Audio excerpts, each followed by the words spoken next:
મહેનતાનું કાંઈ જોતું નથી આપતું. પણ ભગવાન કે ના કશું નહીં, સેવાનો અવસર દીધો ઘણું થઈ ગયું. પણ ભગવાનને એમ થયું કે આ દરજી આટલી સેવા કરી, આપણે મફતમાં સેવા ન કરાવાય.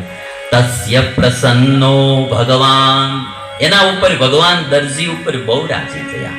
તસ્ય પ્રસન્નો ભગવાન પ્રાદાત સારૂપ્યમાત્મનઃ શ્રિયં ચ પરમાં લોકે બલેશ્વર્ય સ્મૃતિન્દ્રિયમ. ભગવાને લક્ષ્મી પણ આપી દરજીને અને મુક્તિ પણ આપી. ઈશ્વર બહુ રાજી થયા. મને એવું લાગે કે તેદી દરજી ઉપર જે કૃષ્ણ ભગવાન રાજી થયા ને, તેદુનો રાજીપો હજી બંધ નથી કર્યો. આજે તમે જો ને, કાપડ કરતા સિલાઈના પૈસા વધારે. તમે જોવો ને, હે ભાઈ, કાપડ કરતા સિલાઈના પૈસા વધારે.